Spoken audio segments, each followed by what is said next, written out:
अगर आप एक वेतनभोगी कर्मचारी हैं तो ये खबर आपके लिए बेहद जरूरी है। दरअसल अभी तक ईपीएफ यानी कि कर्मचारी भविष्य निधि संगठन के करीब 8 करोड़ कर्मचारियों को अपनी बेसिक सैलरी का 12% अंशदान करना पड़ता था और कंपनी के लिए भी इतना ही योगदान करना अनिवार्य था। मगर केंद्र ने 29 जून को नई कर्मचारी भविष्य निधि योजना 2026 को अधिसूचित कर दिया है और इससे पुरानी ईपीएफ योजना 1952 की जगह ले ली है और इसके तहत अनिवार्य कर्मचारी योगदान को स्पष्ट रूप से 15,000 रुपए की वैधानिक वेतन सीमा से जोड़ दिया गया है। यानी कि अब कंपनियों के लिए सिर्फ 15,000 रुपए का 12% यानी कि 1,800 रुपए ही ईपीएफ अंशदान लेना जरूरी है। तो 1,800 रुपए से अधिक का योगदान तभी जारी रह सकता है जब कर्मचारी स्वेच्छा से ऐसा करना चाहे। अगर आप अपने रिटायरमेंट फंड के लिए ज्यादा बचत करना चाहते हैं तो ईपीएफ में 1,800 रुपए से ज्यादा का योगदान या अंशदान कर सकते हैं।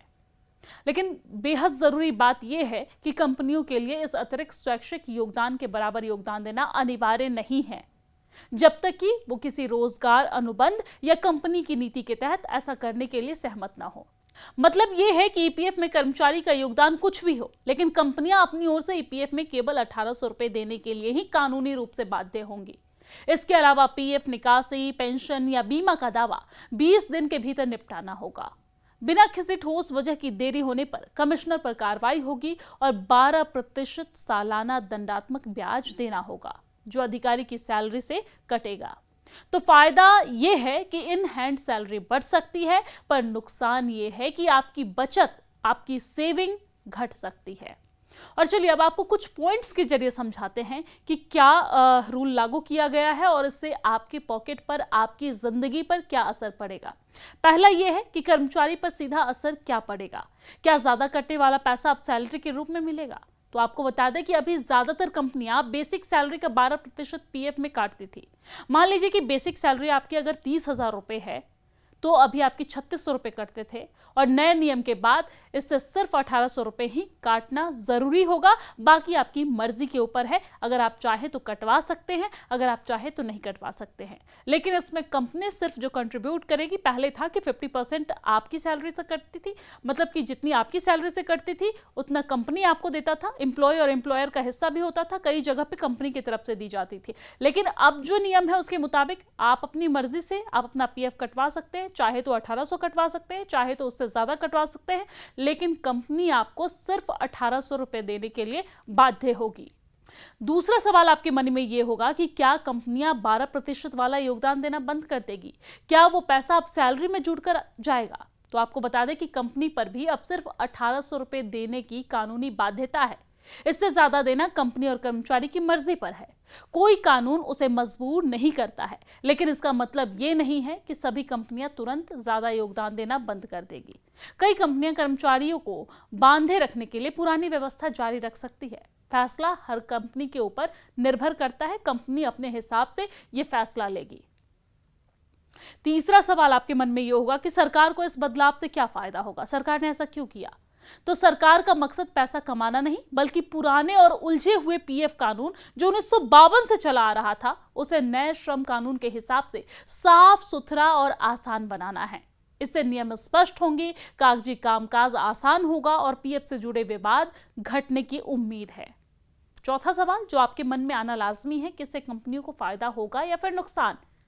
तो ज्यादातर कंपनियों के लिए यह फायदे की बात है। जो कंपनियां ज्यादा सैलरी वाले कर्मचारियों पर भी पूरे 12% के हिसाब से पीएफ काट रही थी और अब वो चाहे तो 1,800 रुपए तक सीमित रख सकती है, उन पर कानूनी बोझ कम होगा, सैलरी का ढांचा बनाने में भी ज्यादा आजादी मिलेगी और इसमें नुकसान जैसी कोई बात नहीं दिख रही है। पांचवा सवाल जो आपके मन में आना लाजमी है कि ईपीएफ में 1,800 रुपए के अंशदान से कर्मचारियों के भविष्य की बचत पर क्या असर पड़ेगा। तो आपको बता दें कि अगर कोई कर्मचारी सिर्फ 1,800 रुपए महीना ही पीएफ में डालेगा तो रिटायरमेंट तक जमा होने वाली रकम पहले से बहुत कम होगी। यानी कि अगर पहले आपकी सैलरी 30,000 थी और आप 3,600 रुपए अपना कटवाते थे, तो अब अगर 1,800 रुपए कटवाएंगे तो लाजमी है कि आपके रिटायरमेंट के टाइम पे जो आप पीएफ निकालने जाएंगे उसका रकम आपको कम मिलेगा, लेकिन इन हैंड सैलरी आपकी बढ़ेगी। पीएफ पर ब्याज दर भी अच्छा मिलता है, करीब 8.25% इस पे ब्याज दर मिलता है, जो कहीं ना कहीं एफडी से ज्यादा है या अन्य कई इन्वेस्टमेंट से ज्यादा है। तो ये ब्याज जितनी बड़ी रकम पर लगे उतना फायदा होता है। हाँ, जो कर्मचारी चाहे वो पहले जितना ही पैसा जमा करना जारी रख सकते हैं। असली खतरा उन्हें है जो जानकारी के अभाव में या ज्यादा इनहैंड सैलरी के लालच में कम पीएफ अंशदान का विकल्प चुनेंगे। उन्हें रिटायरमेंट के समय बहुत कम राशि मिलेगी। और छठा ये है आपके मन में सवाल कि सैलरी स्ट्रक्चर में क्या बदलाव दिख सकते हैं। तो आपको बता दें कि खास तौर पर उन कंपनियों में बदलाव दिख सकता है जो सैलरी का पूरा पैकेज यानी कि सीटीसी तय करके देती है। हो सकता है कि कंपनी और कर्मचारी मिलकर तय करे कि ज्यादा पीएफ काटने की बजाय वो पैसा इन हैंड मिलने वाली सैलरी या दूसरे भत्तों से जोड़ दिया जाए। इससे महीने की सैलरी थोड़ी आपकी बढ़ सकती है, लेकिन रिटायरमेंट के लिए जमा होने वाला पैसा कम हो सकता है। यह हम आपको बार बार बता रहे हैं। ये बदलाव सभी जगह एक साथ नहीं बल्कि धीरे धीरे और अलग अलग कंपनियों में अलग अलग तरीके से कंपनी अपने हिसाब से इस नियम को मानेगी।